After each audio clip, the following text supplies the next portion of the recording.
القيوم وأتوب إليه. أستغفر الله العظيم الذي لا إله إلا هو الحي القيوم وأتوب إليه. أستغفر الله العظيم الذي لا إله إلا هو الحي القيوم وأتوب إليه. أستغفر الله العظيم الذي لا إله إلا هو الحي القيوم وأتوب إليه. أستغفر الله العظيم الذي لا إله إلا هو الحي القيوم وأتوب إليه. أستغفر الله العظيم الذي لا إله إلا هو الحي القيوم وأتوب إليه. أستغفر الله العظيم الذي لا إله إلا هو الحي القيوم وأتوب إليه. أستغفر الله العظيم الذي لا إله إلا هو الحي القيوم وأتوب إليه. أستغفر الله العظيم الذي لا إله إلا هو الحي القيوم وأتوب إليه. لا إله إلا الله وحده لا شريك له، له الملك وله الحمد يحيي ويميت وهو على كل شيء قدير. لا إله إلا الله وحده لا شريك له، له الملك وله الحمد يحيي ويميت وهو على كل شيء قدير. لا إله إلا الله وحده لا شريك له، له الملك وله الحمد يحيي ويميت وهو على كل شيء قدير. لا إله إلا الله وحده لا شريك له، له الملك وله الحمد يحيي ويميت وهو على كل شيء قدير. لا إله إلا الله وحده لا شريك له، له الملك وله الحمد يحيي ويميت وهو على كل شيء قدير. لا إله إلا الله وحده لا شريك له، له الملك وله الحمد يحيي ويميت وهو على كل شيء قدير. لا إله إلا الله وحده لا شريك له، له الملك وله الحمد يحيي ويميت وهو على كل شيء قدير. لا إله إلا الله وحده لا شريك له، له الملك وله الحمد يحيي ويميت وهو على كل شيء قدير. لا إله إلا الله وحده لا شريك له، له الملك وله الحمد يحيي ويميت وهو على كل شيء قدير. لا إله إلا الله وحده لا شريك له، له الملك وله الحمد يحيي ويميت وهو على كل شيء قدير. لا إله إلا الله وحده لا شريك له، له الملك وله الحمد يحيي ويميت وهو على كل شيء قدير. لا إله إلا الله وحده لا شريك له، له الملك وله الحمد يحيي ويميت وهو على كل شيء قدير.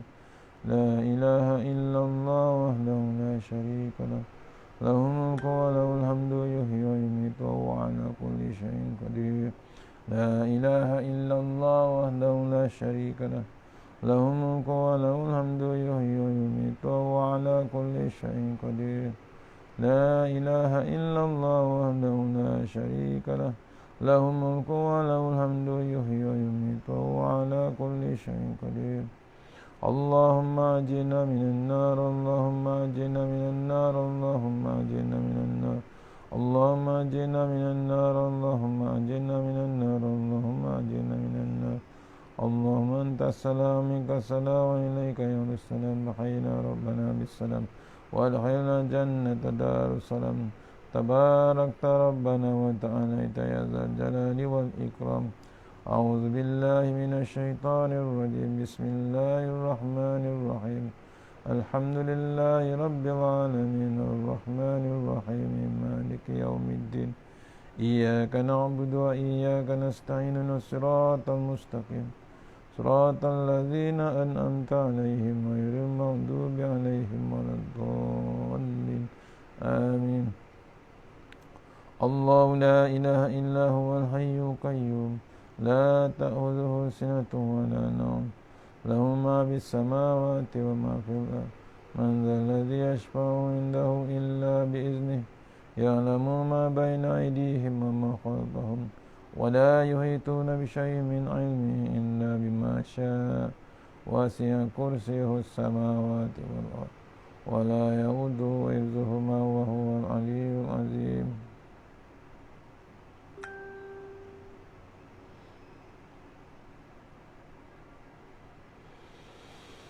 InsyaAllah. Assalamualaikum warahmatullahi wabarakatuh. Alhamdulillah rabbil alamin. Wassalatu wassalamu ala asyrafil mursalin wa ala alihi washabihi ajma'in. A'udzu billahi minan nar min syarril kuffar min ghadabil jabbar wal izzati lillahi wal rasulin.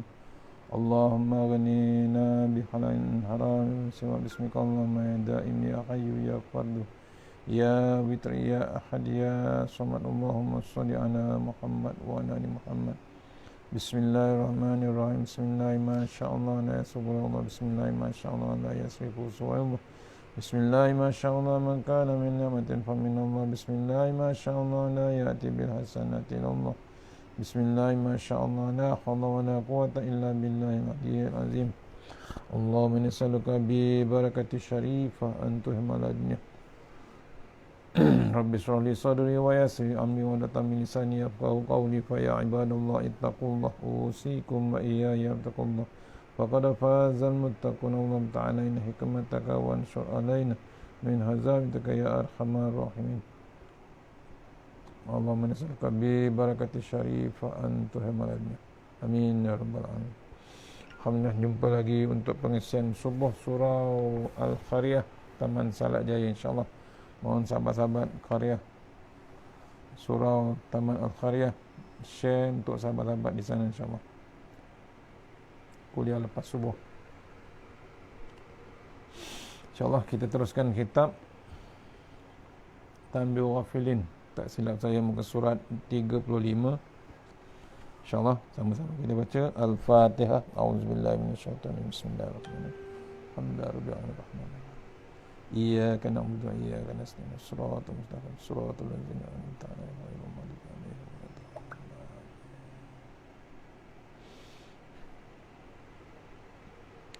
InsyaAllah muka surat 35 masih lagi kita teruskan dengan bab seksa kubur dan dahsyatnya. Kalau tak salah saya, muka surat 35, muka surat 35, insyaAllah. Tengok, sama-sama kita baca. Mohon, kitab baru muka surat 35. A'udzubillahi minasyaitonirrajim. Pada suatu Uthman bin Affan radhiyallahu ketika berhenti di atas kubur, ia menangis. Ia menangis. Maka ditegur, engkau jika menyebut syurga dan neraka tidak menangis, tetapi menangis kerana kubur. Jawabnya, Rasulullah SAW bersabda, Al-qabru awwalu manazilil akhirah, fa inna ja minhu, fama ba'dahu aysaru minhu, wa in lam yanju minhu, fama ba'dahu ashaddu minhu.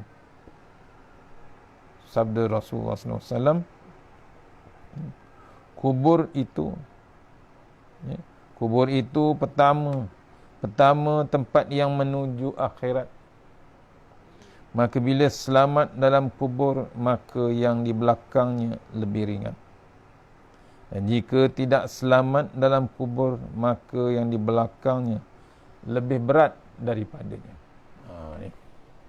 Diceritakan sahabat Rasulullah SAW, Uthman bin Affan, ketika berhenti di atas kubur, ia menangis. Ditegur sahabat, kenapa menangis? Bila sebut bab syurga dan bab neraka, dia tidak menangis. Tapi bila sebut bab kubur, dia menangis kerana kubur. Jawabnya, dia mendengar sabda Rasulullah SAW, kubur itu tempat yang pertama menuju ke akhirat. Kemudian bila selamat dalam kubur, maka yang selepas itu, insya-Allah, di belakangnya, selepas bab kubur, di belakangnya ringan. Maksudnya tiada apa masalah. Tapi jika tidak selamat dalam kubur, maka ia di belakangnya akan lagi berat. Tak lepas bab kubur, dia makin berat untuk diikuti. Ya, di belakang selepas itu. Hanya bergantung dengan amal kita. Masuk kubur amal kita terbaik di sisi Allah Ta'ala, tak menjadi masalah. Memang selamat di dalam kubur. Bila selamat di dalam kubur, yang kemudiannya selepas alam kubur, insya-Allah lagi ringan dia punya proses dia.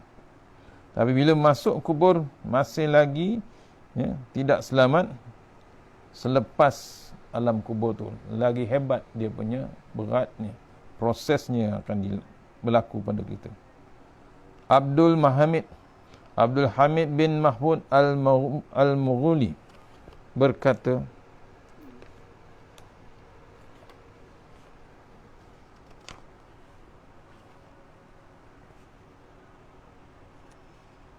Abdul Hamid Al-Mughuli berkata, ketika saya duduk bersama Ibnu Abbas radhiyallahu an, tiba-tiba datang kepadanya beberapa orang dan berkata, kami rombongan haji, dan bersama kami ini ada seorang yang ketika sampai di daerah Zatis Syahifah, tiba-tiba ia meninggal. Maka kami siapkan segala keperluannya, dan ketika menggali kubur untuknya, tiba-tiba ada ular sebesar lahat. Maka kami tinggalkan dan kami menggali lain tempat juga, ada juga ular. Maka kami biarkan dan menggali lain tempat juga kami dapatkan ular.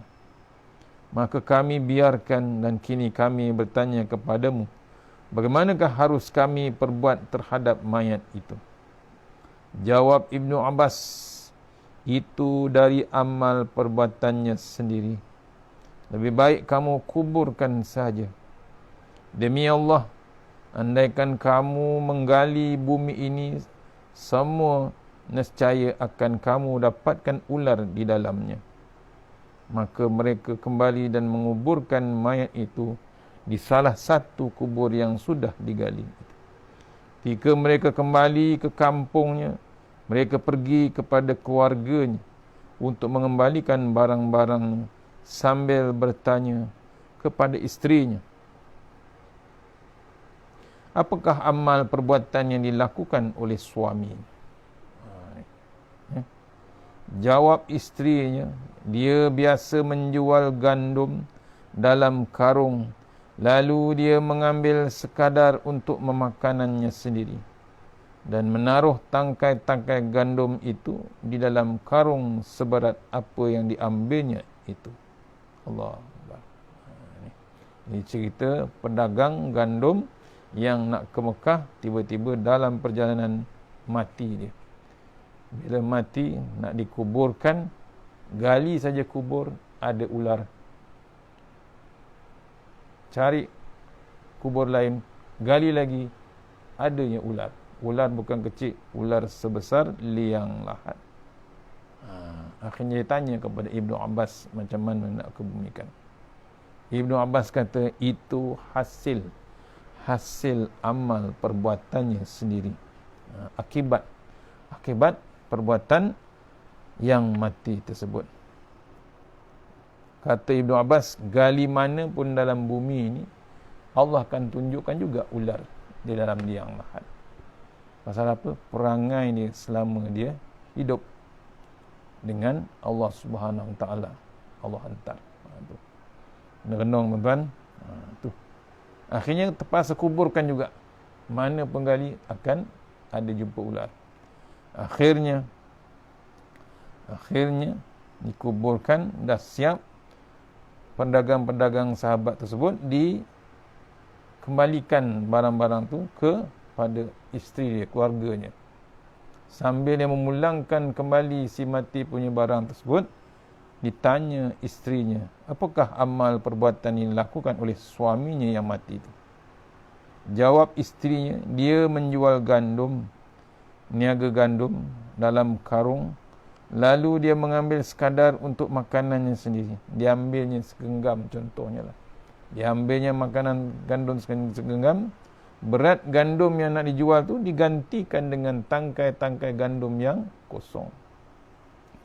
tangkai-tangkai gandum yang kosong untuk menggantikan berat yang diambilnya untuk makanan sendiri. Maksudnya menipu.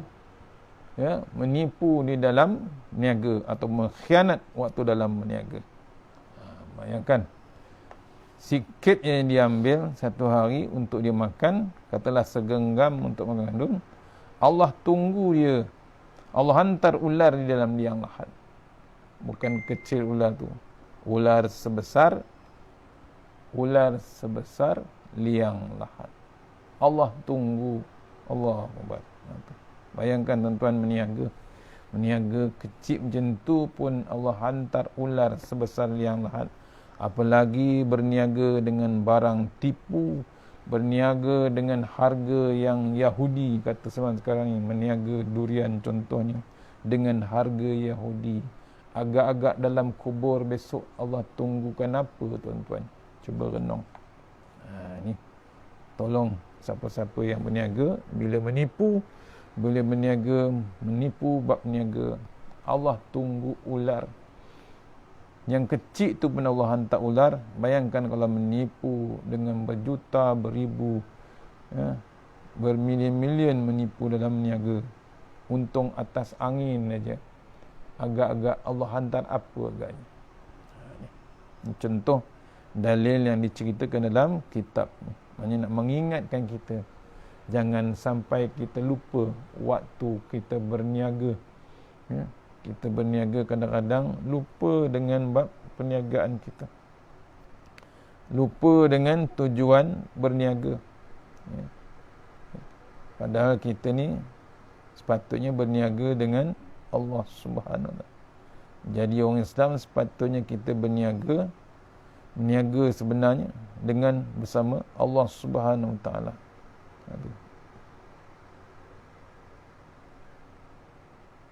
Saya catatkan sedikit ya, daripada satu ulama ya. Berniaga itu bukan soal mahu harta. Berniaga itu bukan soal minat yang ada. Berniaga itu bukan soal keturunan mampu jual apa saja. Berniaga itu bukan soal nak survive hidup yang sementara. Berniaga itu adalah untuk menguruskan amanah daripada Yang Maha Esa. Tu. Ya, berniaga itu adalah untuk menguruskan amanah daripada Allah Subhanahu Wa Taala.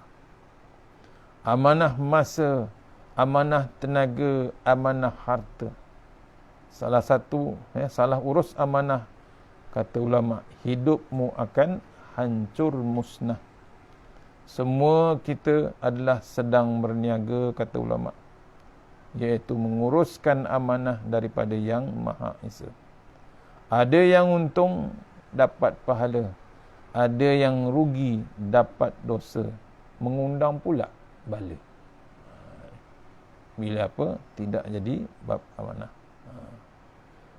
Dicatatkan lagi juga, wahai orang-orang yang beriman, mahukah aku tunjukkan sesuatu perniagaan yang boleh menyelamatkan kamu dari azab seksa yang tidak terperi sakitnya, iaitu kamu beriman kepada Allah dan Rasul-Nya, serta kamu berjuang membela dan menegakkan agama Allah dengan harta benda dan diri kamu.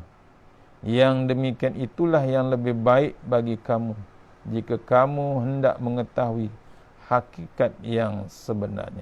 Surah Al-Asaf ayat 10 hingga 11. Ini perniagaan sebenarnya. Ya. Sebenarnya kita berniaga yang sebenarnya adalah dengan Allah Subhanahu Wa Taala. Macam mana berniaga dia? Berniaga itu adalah untuk menguruskan amanah daripada Yang Maha Esa. Menguruskan amanah, iaitu amanah masa, amanah tenaga, amanah harta. Salah satu salah urus amanah, hidup akan hancur musnah. Menguruskan amanah, sebab tu semua kita ni adalah berniaga. Kita ni sedang berniaga, walaupun tak ada modal, tapi kita sedang berniaga. Ya, bila menguruskan amanah daripada Maha Esa. Bila kita berniaga, kita uruskan amanah Allah Ta'ala, tu berniaga sebenarnya. Ada untung dapat pahala, ada rugi dapat dosa. Lagi hebat, mengundang pula bala. Balik pada kitab tadi, hati-hati waktu berniaga, jangan sampai berkhianat dalam perniagaan. Abu Lais berkata, berita ini menunjukkan bahawa khianat itu salah satu sebab seksa kubur. Dan apa yang dapat mereka lihat itu sebagai peringatan. Sebagai peringatan jangan sampai berkhianat. Salah satu seksa kubur. Salah satu seksa kubur yang hebat ialah ia khianat. Khianat dalam berniaga. Tadi contoh. Nak pergi Mekah, mati. Bila mati, kuburnya ada ular bila digali. Tu satu perbuatan khianat. Allah tunggu dengan seksa kubur yang hebat. Belum masuk kubur lagi, belum dikambus lagi, dah ditunjukkan ular sebesar yang lahat. Pasal apa? Berniaga khianat dalam perniagaan. Tu jadi peringatan kita bila berniaga, bila berdagang, jangan kita sampai khianat kerana nak untung besar. Ingatkan kita. Ada keterangan bahawa bumi ini tiap hari berseru sampai 5 kali. Bumi ini diketerangkan pendapatnya ada tiap hari dia berseru sampai 5 kali. Yang pertama, apa kata bumi? Nah, ingatkan tuan-tuan, ni tajuk seksa kubur dan dahsyatnya dalam kitab Tanbihul Ghafilin, insya-Allah.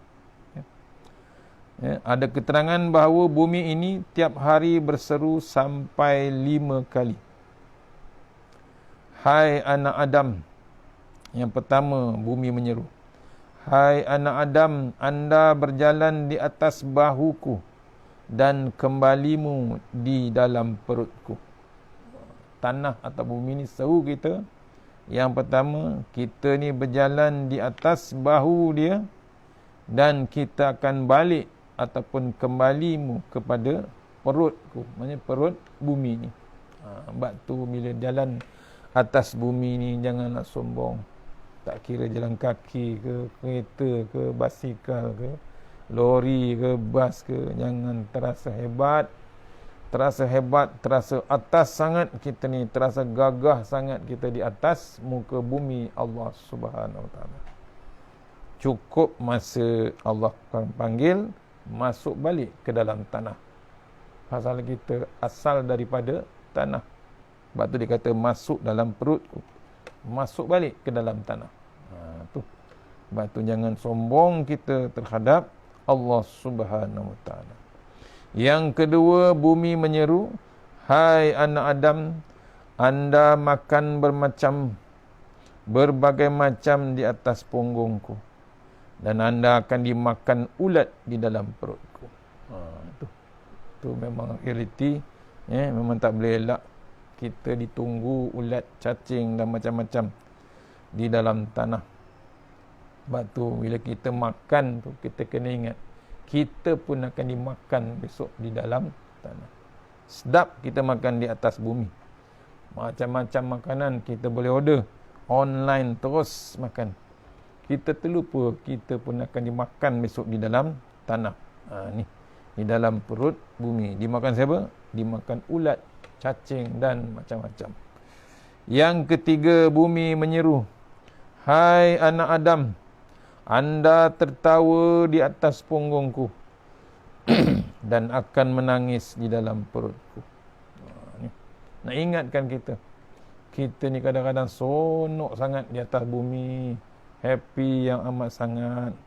Walaupun lockdown pun masih lagi seronok kita di bumi ni. Macam-macam kita boleh tengok. Waktu kita di lockdown pun masih lagi seronok. Tak ada rasa risau, tak ada rasa bimbang. Sepatutnya kita ambil perhatian.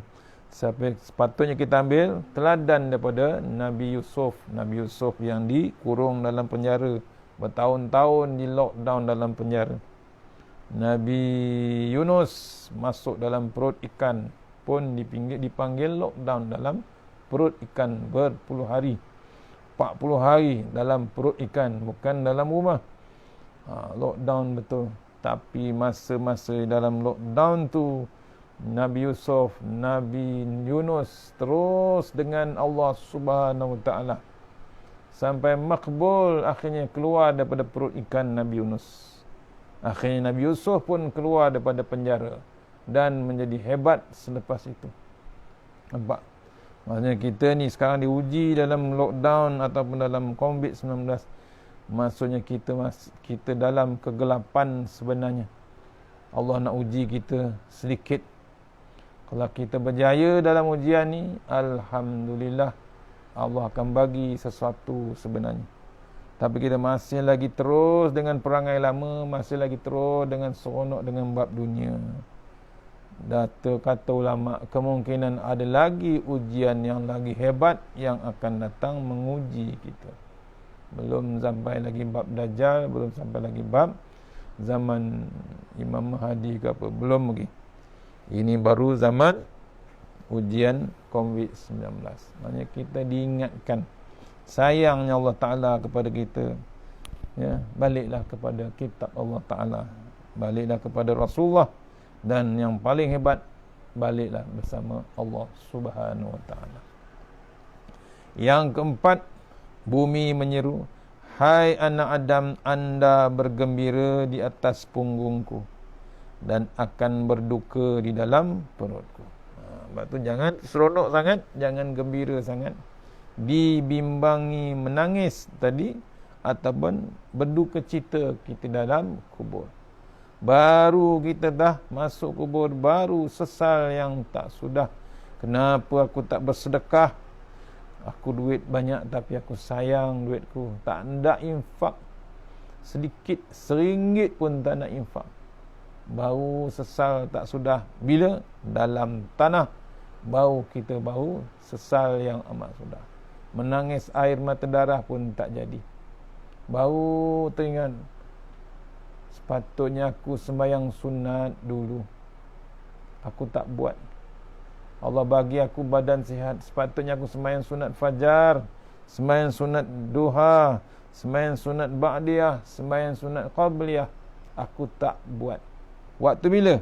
Waktu dah dalam kubur, waktu dalam liang lahat. Patutnya aku bantu orang tengah PKPD, tengah lockdown, aku hantar bantuan. Tak terdaya nak hantar bantuan. Ada online sedekah, ada online infak, aku tak buat. Aku sibuk online beli barang, sibuk online beli kemewahan. Seronok sangat. Ni menyesal kita, menyesal tuan-tuan. Selalu hebat menyesal. Bukannya mudah, bukannya susah sangat nak bersedekah. Padahal dengan duit, dengan online saja boleh sedekah. Ramai orang yang tak berduit, ramai orang yang tak makan. Kita tak ambil, tak cakna langsung, tak ambil tahu langsung. Selesa kita di rumah, makan sedap, makan selesa. Tu yang kadang-kadang besok dalam kubur kita berduka cita. Sekarang kita sini bergembira, bersuka cita waktu lockdown. Kita besok masuk kubur, itu yang betul-betul totally lockdown 100%. Dalam liang lahat yang gelap, yang tiada orang, cuma kita seorang satu lubang kubur. Tak ada share dengan siapa-siapa, memang social distance, memang lockdown betul. Kita akan datang dua makhluk yang tak ada lagi social distance, yang tak ada lagi terang menderang, datang dua makhluk nak menyoal kita. Barulah kita menyesal, mati dah aku dah mati. Tak ada apa lagi, sesal tak sudah. Pasal apa? Dah terlambat di dalam liang lahat. Tu yang kita bimbang tuan-tuan. Tolong ingatkan peringatan daripada tanah ataupun bumi. Anda bersukaria, bergembira di atas punggungku, anda akan berduka cita di dalam perutku. Dan yang kelima, Hai anak Adam, anda berbuat dosa di atas punggungku, maka akan terseksa kamu di dalam perutku. Allah, tuan-tuan. Bumi dah bagi amaran, bukan manusia. Bumi dah bagi amaran. Bumi nampak kita buat dosa, jadi saksi dia. Tiba-tiba mati kita tengah buat dosa. Tengah klimaks buat dosa. Tu kadang-kadang orang yang buat dosa ni, orang yang buat maksiat ni, kadang-kadang Allah biarkan sampai ke satu tahap tak dan dia nak bertaubat. Tambah-tambah lagi bila tengah hebat buat dosa, Allah seal, Allah butakan, Allah patrikan hati dia, tak nak terima bab Allah Ta'ala. Walaupun dia Muslim, walaupun dia kafir, kadang-kadang Allah biarkan terus dia dipatrikan hati dia, tak nak terima bab iman, tak nak terima bab kebaikan. Akhirnya Allah matikan dia secara mengejut, tengah-tengah klimaks, tengah maksimum dia buat maksiat. Itu yang masuk dalam kubur, dia terseksa, tak dan bertaubat, tak dan nak berbuat kebaikan, akhirnya mati dalam keadaan maksiat. Itu yang Nabi menangis. Pasal apa? Diingatkan malaikat, umatmu tak sempat nak bertaubat bila mati. Menangis Rasulullah SAW. Ada lagi umatnya yang masih buat maksiat. Ni kena renung tuan-tuan. Dah ada peringatan sekarang ni, janganlah buat tak cakna. Kita beruntung ada peringatan COVID-19, ada pula bab Quran Time. Jangan tak ambil tahu. Pastikan kita cakna dengan Quran, bukan magazin, bukan majalah. Itulah ayat-ayat datang daripada Allah Subhanahu Wa Taala. Habis 5 poin. Hati-hati seruan daripada muka bumi ini, iaitu yang pertama, saya ulang balik. Hai anak Adam, anda berjalan di atas bahuku dan kembalimu di dalam perutku. Yang pertama. Yang kedua, hai anak Adam, anda makan berbagai macam di atas punggungku, anda akan dimakan ulat di dalam perutku. Yang ketiga, hai anak Adam, anda tertawa di atas punggungku dan akan menangis di dalam perutku. Itu yang ketiga. Yang keempat, hai anak Adam, anda bergembira di atas punggungku dan akan berduka cita di dalam perutku. Dan peringatan kelima daripada bumi, hai anak Adam, anda berbuat dosa di atas punggungku, maka akan terseksa di dalam perutku. Tu peringatan daripada bumi ataupun tanah yang kita pijak sekarang ini. Amr bin Dinar berkata, ada seorang penduduk kota Madinah yang mempunyai saudara perempuan di hujung kota. Maka sakitlah saudaranya itu, kemudian mati. Maka setelah diselesaikan persiapannya, dibawa ke kubur. Kemudian setelah selesai menguburkan dan kembali pulang ke rumah, ia teringat pada kantongnya, dompet dia, yang dibawanya tadi tertinggal dalam kubur. Maka ia minta bantuan orang untuk menggali kubur itu kembali. Dan sesudah digali, diketemukan kantongnya itu, ia berkata kepada orang yang membantunya, tolong engkau ke tepi sebentar, sebab saya ingin mengetahui bagaimana keadaan saudaraku. Maka ketika dibuka sedikit,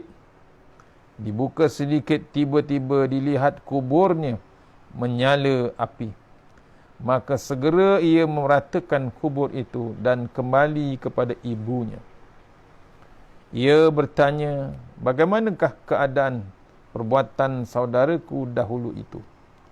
Ibunya berkata, mengapakah engkau bertanyakan perbuatan saudaramu, padahal ia telah meninggal? Anaknya tetap mohon supaya diberitahu tentang amal perbuatan saudaranya itu.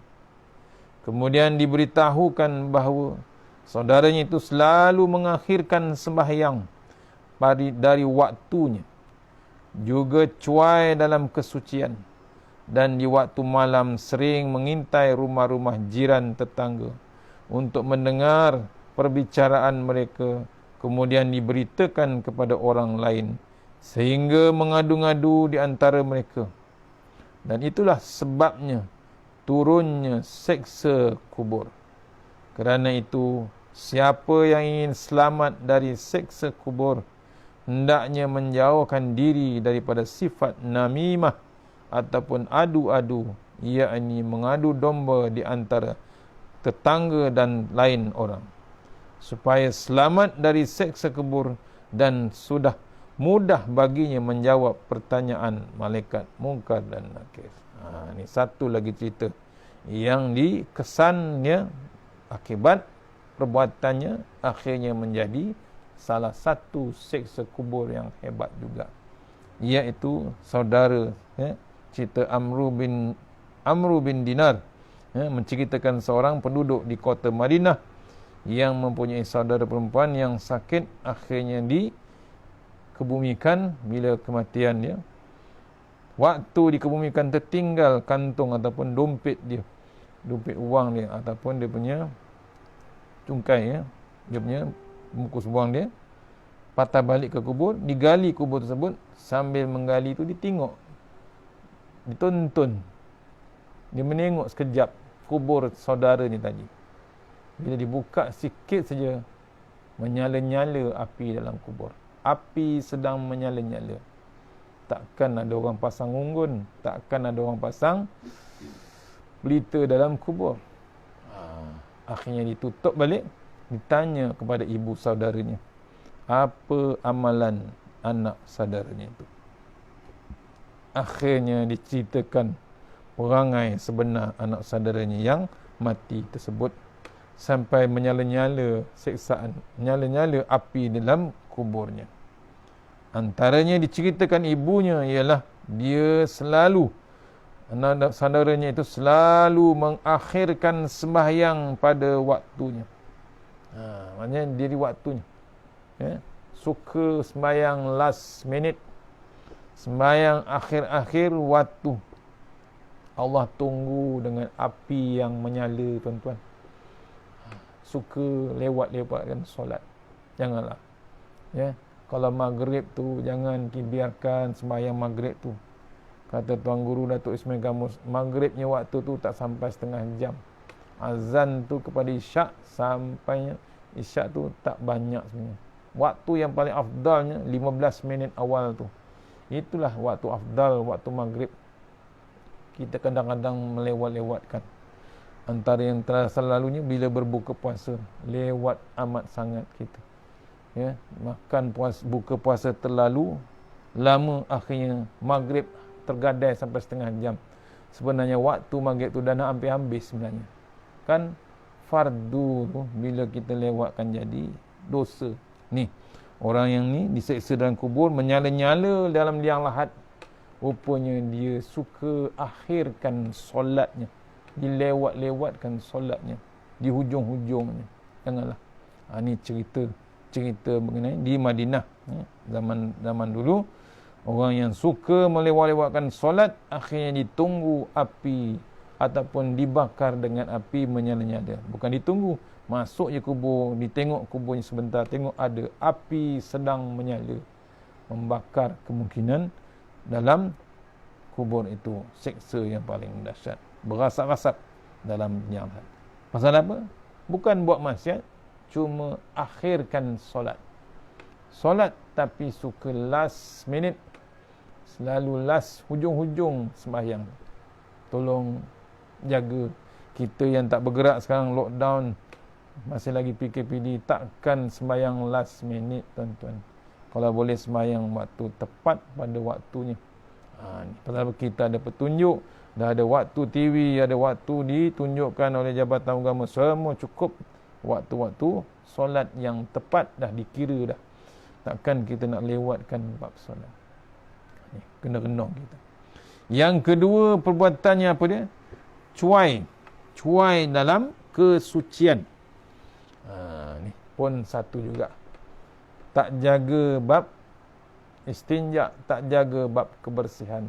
Tolong, Ni antara seksa kubur. Pasal apa? Kadang-kadang sembahyang tapi bab kebersihan tidak dijaga.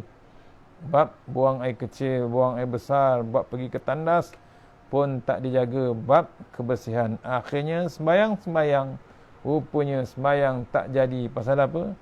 Sembahyang dia buat, rajin dia sembahyang, rupanya kebersihan, najis masih ada lagi dalam badan.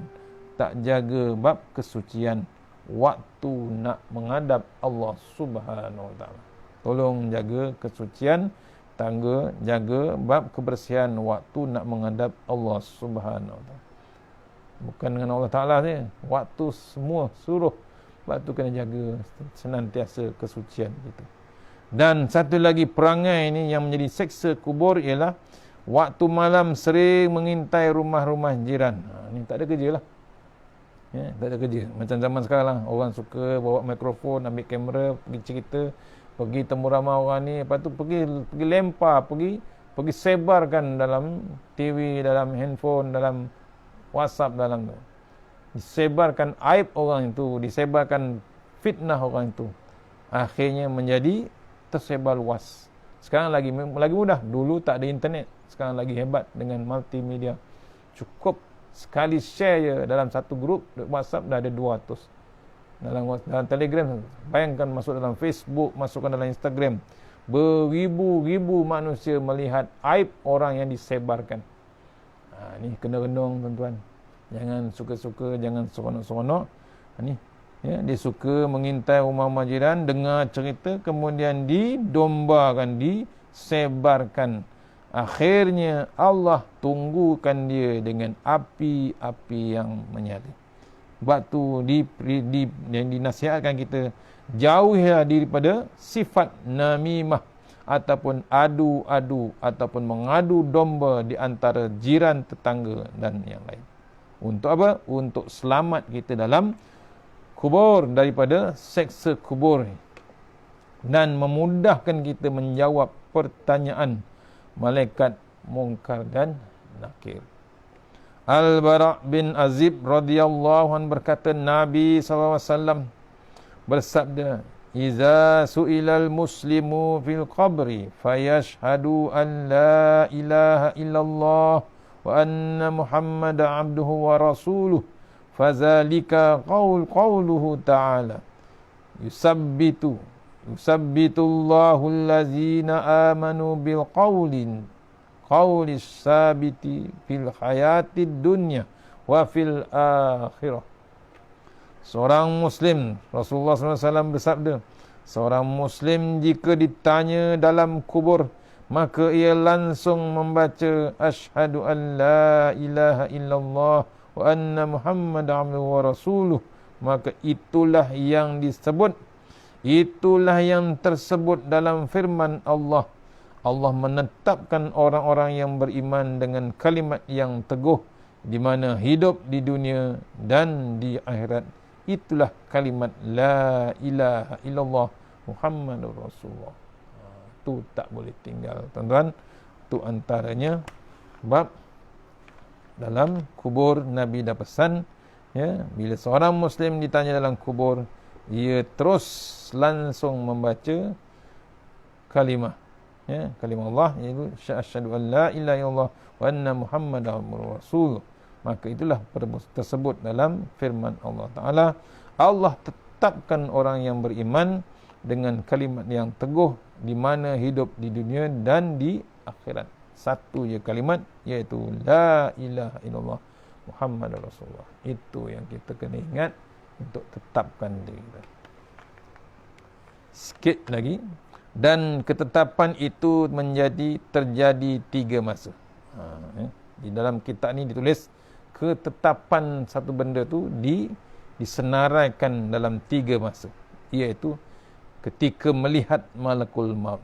Tetap memang tak boleh elak. Kita tak boleh terkecuali dengan ketetapan bab menunggu atau bab melihat malakul maut. Semuanya akan berjumpa dengan malakul maut, tak kira masa. Tu kena ingat, kita tak terkecuali. Sebab tu saya selalu ulang surah Sajadah, qul yatawaffakum malakul mautil ladzi wukila bikum. itu memang dah tak ada terkecuali, tak ada boleh elakkan. Dia senantiasa merenung kita, sentiasa follow kita. Cuma dia menunggu masa tetap, masa perintah, masa di mana yang Allah perintah untuk mencabut nyawa kita. Itu ketetapan yang paling hebat, iaitu ketika melihat malakul maut.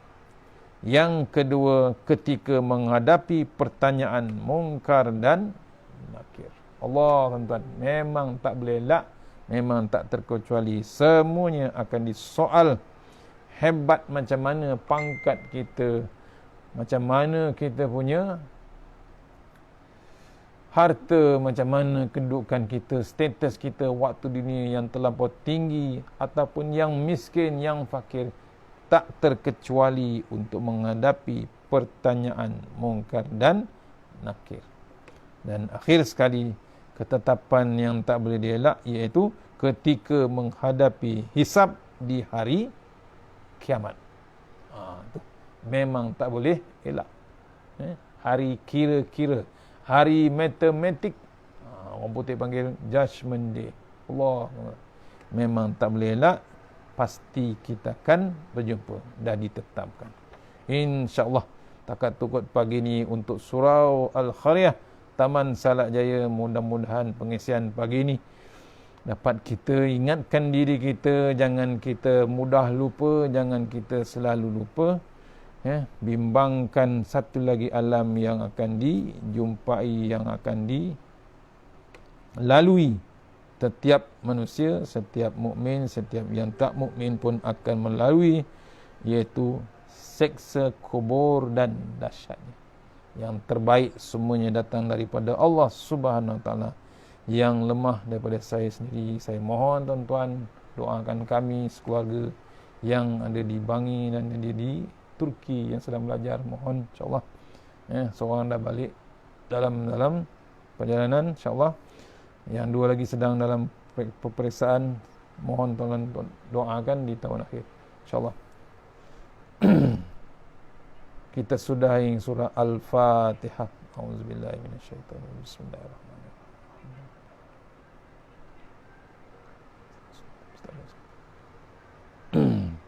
Sikit lagi Ustaz nak iklankan, siapa-siapa yang masih nak berminat untuk buat korban, boleh terus kepada Ma'atafiz Sulaimaniyah, Ma'atafiz Turki yang ada di Malaysia.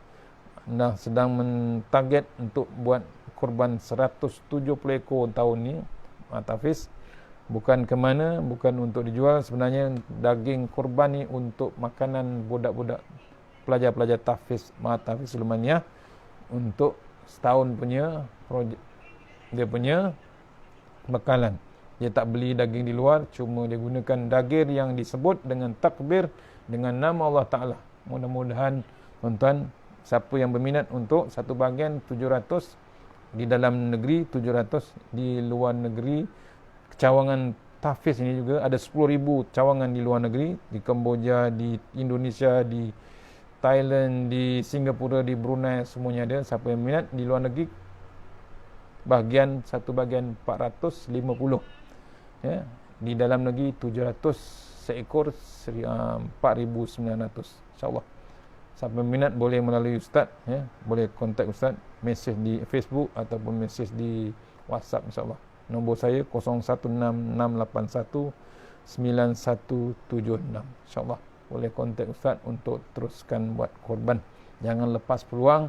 Dengan keadaan semasa yang kritikal, kita kena cari masa-masa terus dilalui. Allah uji ni, kita kena buat benda yang ada bab keberkatan. Yang terbaik datangnya Allah Ta'ala, yang lemah daripada saya. InsyaAllah. Assalamualaikum warahmatullahi wabarakatuh. A'udzubillahi minasyaitonirrajim. Bismillahirrahmanirrahim. Allahumma tawil a'marana wa Allahumma tawil a'malana wa sahih ajradana wa nawwir qulubana wa sabbit ibanana wa ahsin a'malana wa si' arzaqana wa ilal khairi qaribna wa anish syarri amrina wa qdi hawajina fid din wa dunya wal akhirah. Ya Allah, panjangkan umur kami, sihatkan badan kami, terangkan hati kami, tetapkan iman kami, elokkan amalan kami, luaskan rezeki kami, dekatkan kami kepada kebajikan dan jauhkan kami daripada kejahatan, tunaikan hajat kami. Tasanna bizil wajabaru wa tasamna malakul hallazi la yamut isrif annal bala wal waba innaka ala kulli syai'in qadir.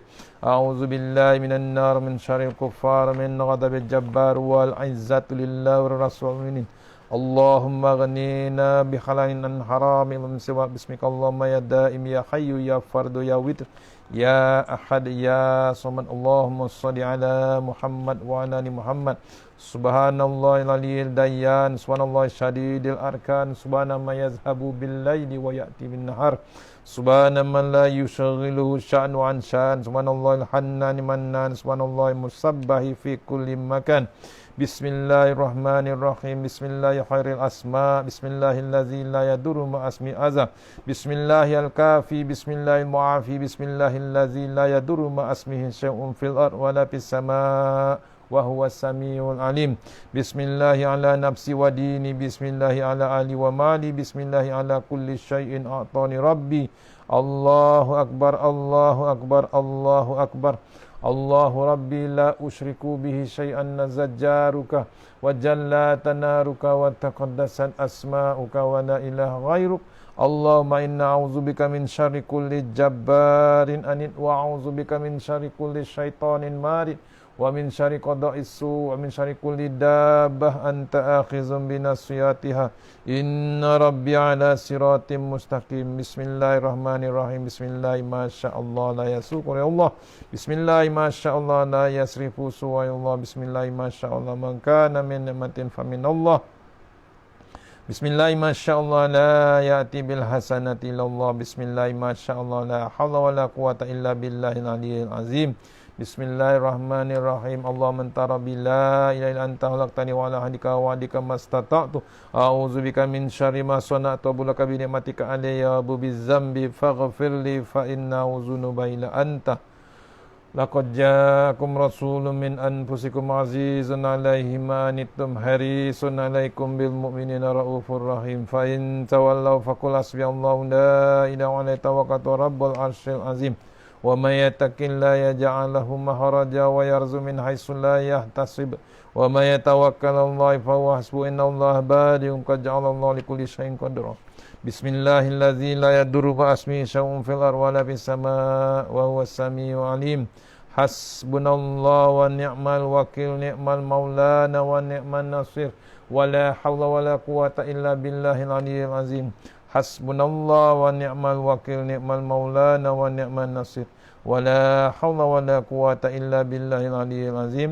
Hasbunallah wa ni'mal wakil, ni'mal maulana wa ni'man nasir.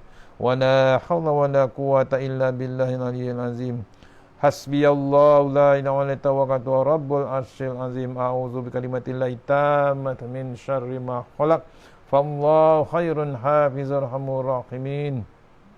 La ilaha illa anta subhanaka inna kuntu minaz zalimin. Rabbana atina fid dunya hasanah wa fil akhirati wa qina azabannar. Wa sallallahu alaihi wasallam Muhammad wa alihi wasallam. Walhamdulillahi rabbil alamin. Insyaallah. Terima kasih pada surau Al-Qariyah Taman Salak Jaya. Jumpa lagi insyaallah mudah-mudahan. Assalamualaikum warahmatullahi wabarakatuh.